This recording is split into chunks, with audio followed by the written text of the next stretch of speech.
Good evening.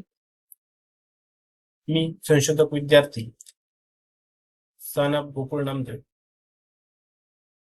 माझा संशोधनाचा विषय आहे नाशिक जिल्ह्यातील निफाड व दिंडोरी तालुक्यातील द्राक्ष शेतीवर आधारित उद्योगांचा भौगोलिक अभ्यास.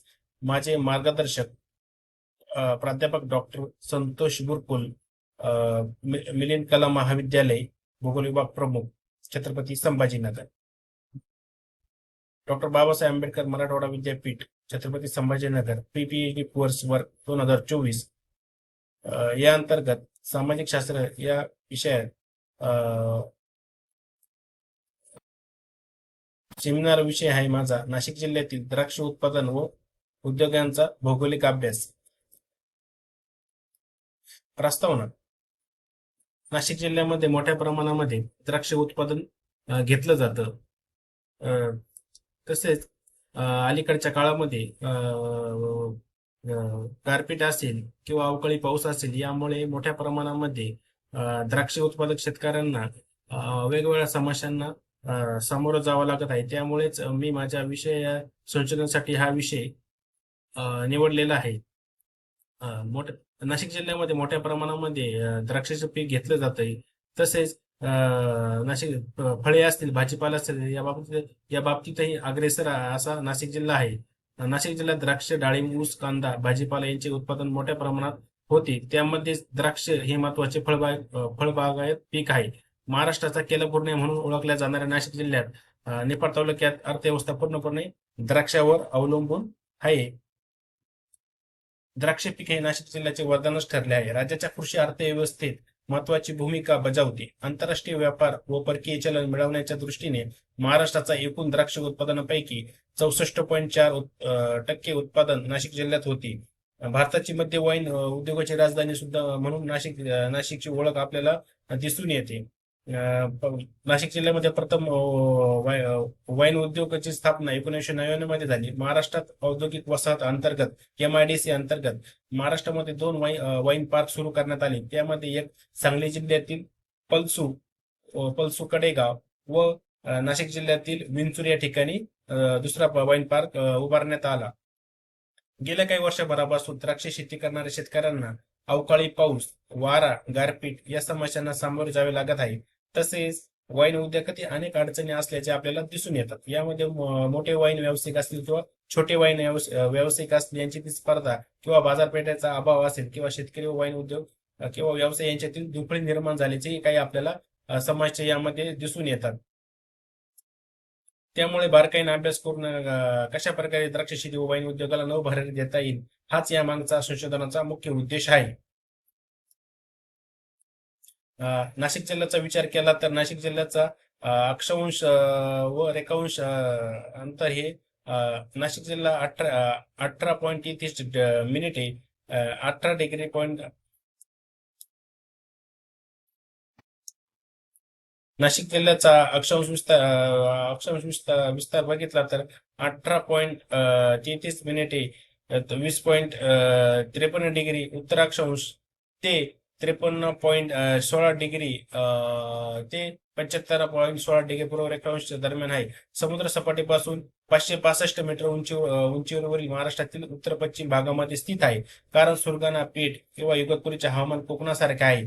निफाड, सिन्नर, दिंडोरी, बागलाण हे पश्चिम महाराष्ट्रासारखे आणि येवला, नांदगाव, जामजोर ब्लॉक हे विदर्भासारखे आहेत. नाशिक जिल्ह्यात नाशिक, मालेगाव, मनमाड, इगतपुरी अशी काही मोठे शहरे आहेत. लोकसंख्येच्या दृष्टीने महाराष्ट्रातील नाशिक जिल्हा 3ऱ्या क्रमांकाचा जिल्हा आहे. येथे लोकसंख्या 61,09,552 लोक आणि क्षेत्रफळाचा विचार केला तर 15,582 चौरस किलोमीटर क्षेत्रफळ आहे. उत्तरेला धुळे जिल्हा असेल, पूर्वेला जळगाव जिल्हा, दक्षिण पूर्व औरंगाबाद जिल्हा, दक्षिणेकडे अहमदनगर जिल्हा, नैऋत्येला ठाणे जिल्हा, पश्चिमेला गुजरात, वलसाड व नवसारी जिल्हे आहेत. उत्तर पश्चिमेला डांग जिल्हा आहे. नाशिक जिल्ह्यात एकूण 15 तालुके आहेत. सटाणा, सुरगाणा, मालेगाव, देवळा, पेठ, दिंडोरी, चांदवड, नांदगाव, नाशिक, निफाड, येवला, इगतपुरी, सिन्नर, कळवण आणि त्र्यंबकेश्वर. अभ्यास क्षेत्राचे हवामान मार्चच्या मध्यापासून जून पूर्वापर्यंत उन्हाळा असतो. उन्हाळ्यात हवामान सामान्यतः उष्ण असून तापमान 38 ते 42 सेल्सिअस पर्यंत असते. जून महिन्यात मध्यमापासून पावसास सुरुवात होऊन ऑक्टोबर मध्यात पावसाळा संपतो.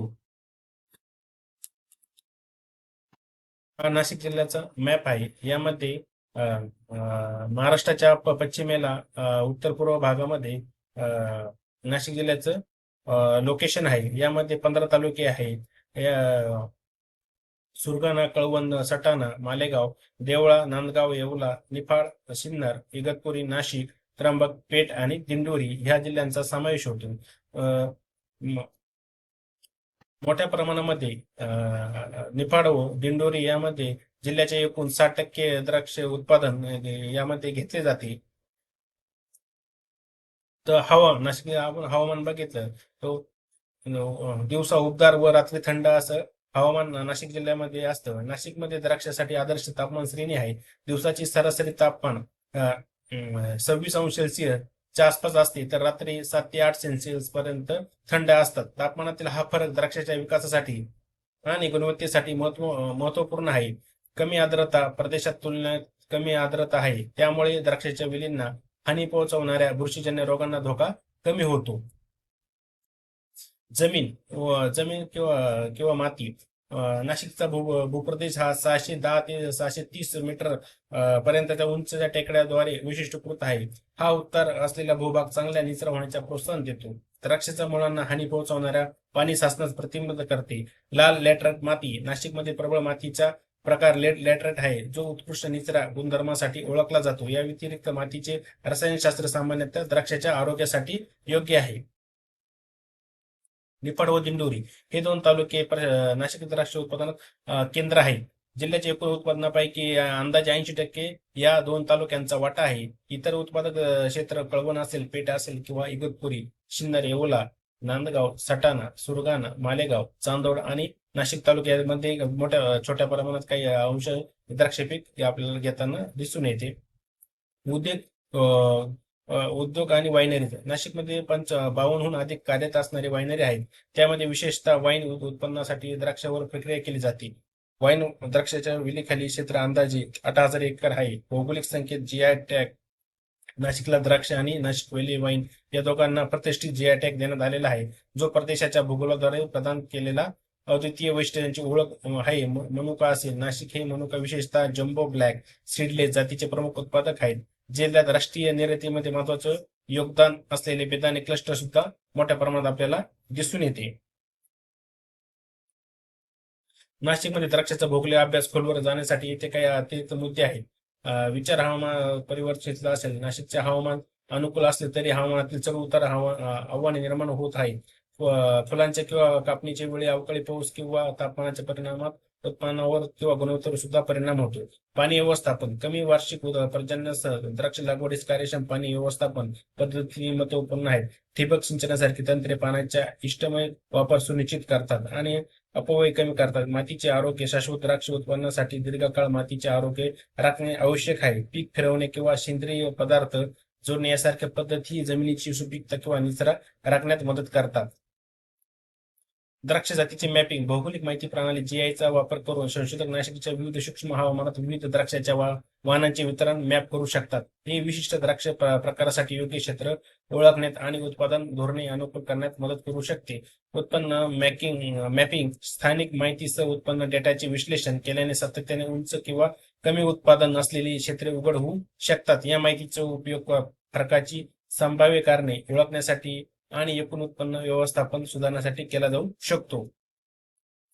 भविष्यात दिशा. हवामान बदलाचे अनुकूल. तापमानाच्या टोकाला अधिक प्रतिरोध असलेल्या द्राक्षात विकसित करणे किंवा दुष्काळ सहिष्णू सिंचन पद्धतीचा शोध घेणे नाशिकच्या द्राक्ष उत्पादनात हवामान बदलाचा परिणामाशी जुळवून घेण्याची मदत करू शकते. अचूक शेती उपग्रह प्रतिमा किंवा सेन्सर डाटा यांसारख्या तंत्रज्ञान वापर केल्याने शेतकरी त्यांच्या द्राक्ष बागेच्या अधिक अचूकपणे निरीक्षण करू शकतात आणि सिंचन खताचा वापर करून आणि कीटकनाशक नियंत्रणाबाबत डेटा आधारित निर्णय घेऊ शकतात. तुमच्या भौगोलिक अभ्यासामध्ये या पैलूचा समावेश तुम्हाला नाशिकच्या अनोखा होऊ शकतो. धन्यवाद.